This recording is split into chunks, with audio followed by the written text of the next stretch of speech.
If you're building voice AI agents, you probably know latency really matters. In this video, I'm showing you how to use the different models from 11 Labs in order to optimize your agent for what you need. With that said, let's get right into it. All right, so we're gonna look at Retell in this case, and what we can kind of see is that we have a few ways to kind of improve the latency. And that's generally depending on the model that we choose, depending on the provider that we use. In this case, we focus on 11 Labs because really that's the most accurate and the best voices as of yet. Now, when it comes to models, I always recommend to go for 4.1 or 4.0.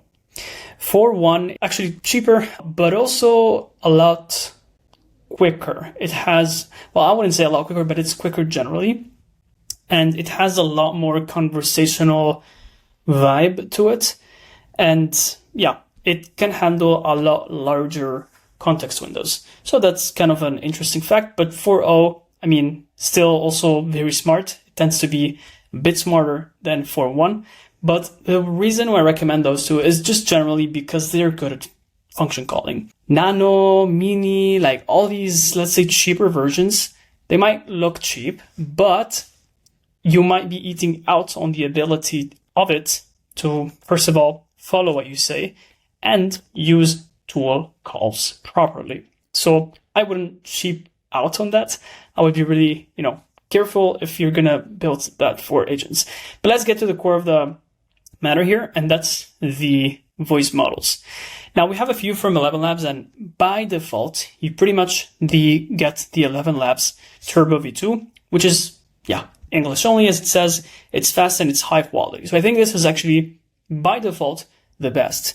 But if you're not particularly happy with, let's say, how it is performing, there's actually, let's say, like on the faster perspective, there's actually a few models that might be interesting for you. So for example, we have, when it comes to fastest, the 11 Lab Flash V2, and we also have a model that is actually fastest and still also Flash.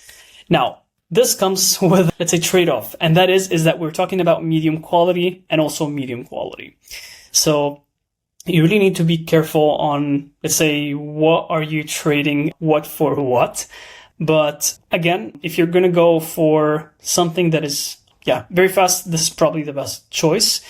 In case you still want to have something that is, of high quality and that is just, let's say, I think best for most use cases, then I would still recommend to stick out for the 11 Labs Turbo, and also in case you want the multilingual, the 11 Labs Turbo V2, multilingual. And by the way, multilingual means that you're able to talk to the agent in different languages. So I can speak in English and then I can just switch to German or Italian or French. I mean, actually, the languages provided are kind of like set. It's not like all the languages of the world as of yet, but it's just like a few languages that you have the option to use. Amazing. And if you can slow the agent a little bit more, you're able to also if you want the highest quality rather, you can go for the slightly slower version, which is both, again, there is like the multilingual version only, I think, of it. Yeah. Cool. There is also like these settings here, like voice speed, temperature, and volume, but these, I would say, are not necessarily directly correlated to the latency. In other words, voice speed is just making it speak faster, which is not exactly, let's say, the same thing as having lower latency and making the voice agent just respond more promptly.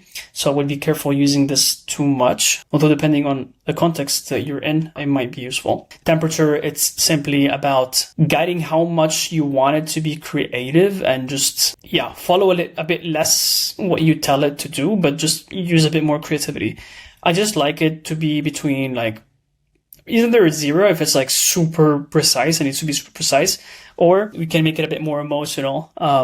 And I just don't like to go above 0.5. Yeah. Cool. Yeah. That was it when it comes to the latency. There is also a few things that you can kind of like tweak with, and that's responsiveness, but it's by default generally the fastest. So you can see that if you're going to drop that down, you can see the latency here is completely upped. So I wouldn't really play with this one. I would keep it fast. You can see that it came back down. Yeah. Amazing. Yeah, those are a few observations from myself. I am happy to hear actually if you guys have any ideas on how to reduce latency even more and perhaps make the voice agents even faster. I think that would be really cool to see if there are any ways to improve that.